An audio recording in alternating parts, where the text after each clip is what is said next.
Society's moral foundation is crumbling. But here's how the Ten Commandments can make this world a better place. Number one, thou shalt have no other God before me. This commandment encourages spiritual alignment.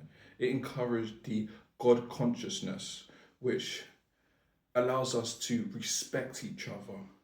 It allows us to be more united in a common goal. In a world which is so focused on power, material wealth, fame, these things are moving us further away from God. Number two, thou shalt not make unto thee any graven images. And this commandment stresses the importance to not to idolize celebrity, fame, wealth, power. And we can see this destroying our families. People are adopting destructive culture, which is then in turn making the kids of today suffer. And we can see it with the crime rates going up, with the poverty, with the fatherless homes, with the terrible mothers. It's just a key that we stick to uplifting spirituality principles. Number three, thou shalt not take the name of the Lord thy God in vain. And this encourages us to have more respect for the divine and the sanctity of words.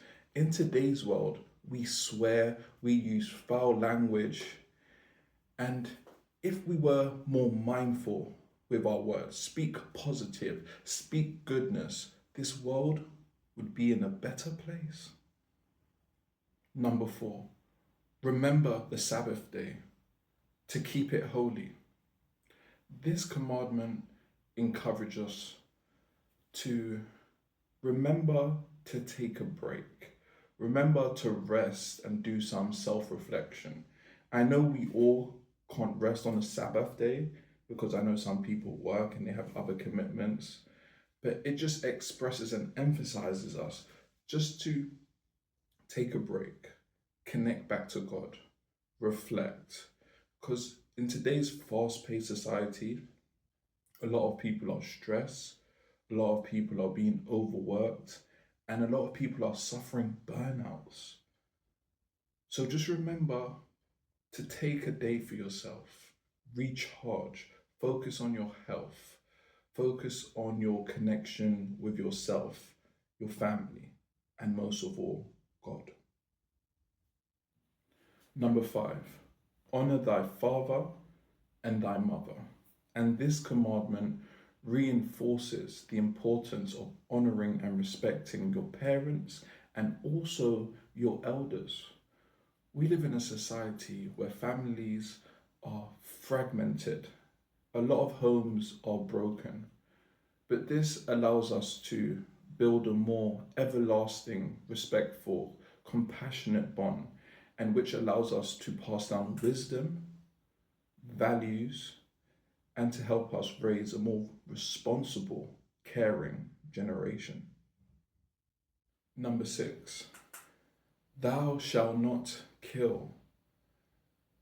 This commandment supports the value of human life and how we should deal with conflicts in a non-violent, peaceful manner. Today's world, war is prevalent. But if society adhere to this principle, it will create a more safer, stabilized, and also the dignity for human life. Number seven, thou shalt not commit adultery. This commandment highlights the importance of trust, loyalty in relationships. Today's society, infidelity is common, it's accepted almost, which is very shameful because if we practice loyalty, trust, respect in others, we in turn build stronger families, and better, safer, and more vibrant communities.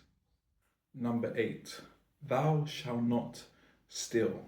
This commandment underscores the importance of trust and respect for other people's property.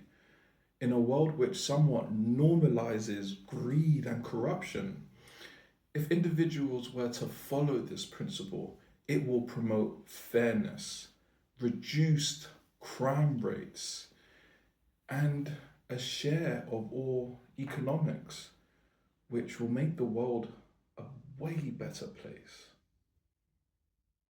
Number 9, thou shalt not bear false witness against thy neighbor.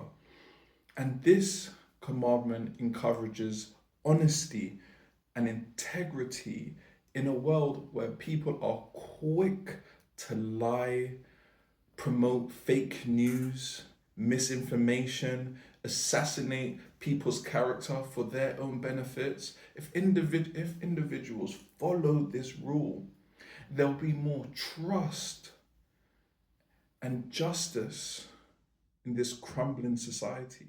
Number 10, thou shalt not covet. This commandment addresses the dangers of envy and unhealthy desires. We live in a materialistic world where people compare themselves to other people based on what that person is showing to you and what they have. And this goes to making people feel inadequate and not worthy, which is just not true. Don't compare yourselves to others. And once you value this principle, you learn to love yourself more. You learn to have a more healthy relationship with yourself, with God, and with society.